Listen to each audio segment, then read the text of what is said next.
24 horas de horror, 24 horas de confusión, 24 horas de dolor.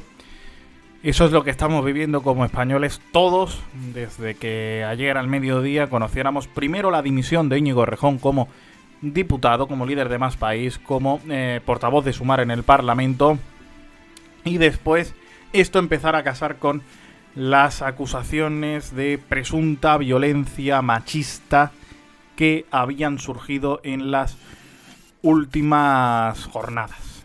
Realmente los rumores sobre conductas inapropiadas de Errejón habían surgido ya hacía un año. En aquel momento, lo contamos en este mismo canal, Errejón optó por desaparecer durante aproximadamente una semana, no dar explicaciones, tampoco saltó a la palestra mediática. Lo cierto es que hoy, después de que conociéramos estas acusaciones publicadas, le tenemos que dar las gracias, por cierto, por la periodista Cristina Fallarás, hoy hay muchos que dicen: nosotros esto lo sabíamos y no sabíamos cómo contarlo. O nosotros esto lo sabíamos y lo sabía todo Madrid. La pregunta es, si esto era así, ¿por qué se ha tardado tanto en desenmascarar a Errejón? ¿Por qué? No digo desde el plano periodístico, aquí hablo como periodista. Es cierto que puedes tener una sospecha sobre la conducta de Íñigo Errejón o de otra persona que pueda estar cometiendo abusos sexuales, pero hasta que no tienes las pruebas no puedes publicarlo. Es un procedimiento un poco más largo. Pero si había políticos que sabían cómo actuaba Errejón, ¿por qué no salieron a decir: no, este señor que les vende esto, que es portavoz de un partido que se define como feminista, en su vida privada actúa de una manera tan terrible? Bueno, es cierto que esto de momento son denuncias, eso siempre tenemos que decirlo. Hay un tema que se llama la presunción de inocencia, aunque lo que relatan las presuntas víctimas es terrorífico. Es, por ejemplo, lo que denuncia, y hemos podido conocerlo hoy, Elisa Mouliá, la actriz Elisa Mouliá. La denuncia es terrible, es una situación terrible ocurrida con el exdiputado. A esto poco más se puede añadir.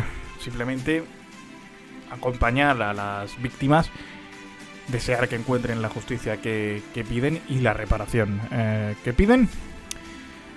Veremos a ver cómo aclara esto Errejón, porque ayer en su carta de dimisión, es cierto que la carta de dimisión fue lo que aceleró todo el escándalo político y mediático, porque pocas personas habían escuchado antes de esta carta las acusaciones que se estaban virtiendo sobre la figura de Errejón y sobre la actitud de Errejón.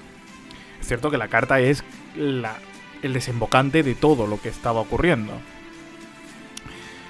La carta dice que él se va porque la salud mental le ha pasado factura. Además, hace unos años fue quien visibilizó el problema de la salud mental en el Parlamento, quien dijo: hay que hablar de esto.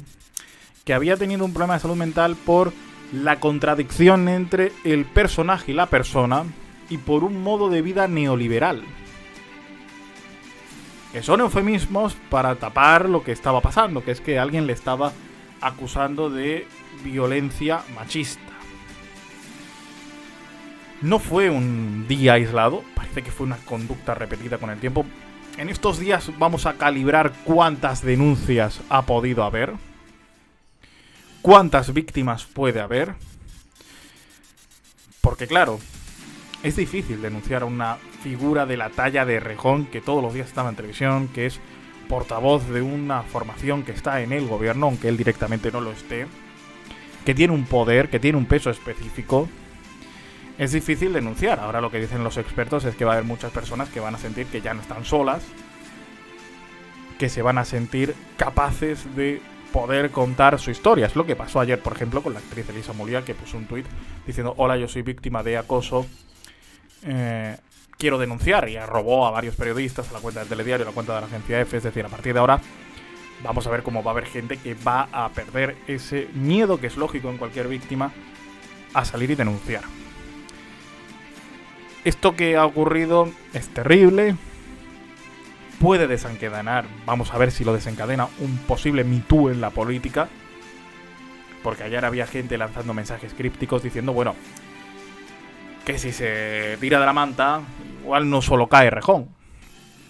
Y por Twitter se están dando ya nombres.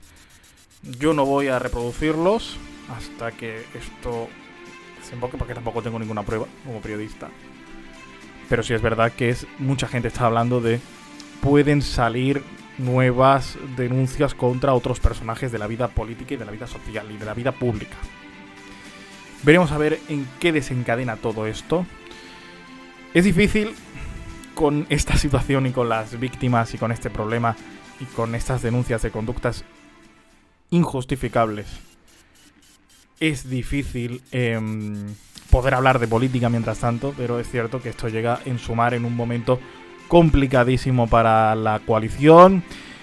El último vídeo, precisamente, había sido hablando sobre si era posible la unión de la izquierda, propuesta por el líder de Izquierda Unida, Antonio Maillo. Es cierto que Sumar, que nació en un momento determinado, que es revalidar el gobierno progresista, el gobierno de coalición en las elecciones de 2023, en torno a una figura, Yolanda Díaz, que renunció tras el batacazo en las europeas y en otros comicios, pues es verdad que queda descabezado definitivamente, porque Errejón había asumido un poco ese liderato. La pregunta es ahora cuánto puede salpicar en el partido, en la formación, a la hora de, por ejemplo, si se encubrió a Errejón, que es lo que hay mucha gente que se pregunta, si esto lo sabían desde hacía tiempo y se decidió no contarlo y no denunciarlo y no echarle. La pregunta es sobre qué cimiento se va a asentar este sector, si es que este sector tiene futuro. Al fin y al cabo, no dejan de ser, o hipotéticamente no dejan de ser, los herederos del 15M, lo que algún día fue Podemos, que ayudó a contribuir, por cierto, a fundar el hoy defenestrado Errejón. La pregunta es si Yolanda Díaz va a volver a tomar un papel predominante o si esto va a terminar por apartarla. Si va a ser en base a Podemos en cuanto a se centre esta reconstrucción del espacio, si será en base a Izquierda Unida, si Sumar tendrá futuro, si aparecerá un nuevo líder carismático que sea capaz de devolverle algo de ilusión al espacio. Pero eso va a ser una conversación que tengamos más adelante quizás. Hoy lo importante es estar con las víctimas de estas presuntas agresiones, de estos presuntos acosos sexuales por parte del hoy ya exdiputado Íñigo Errejón. Chao, hasta luego, adiós.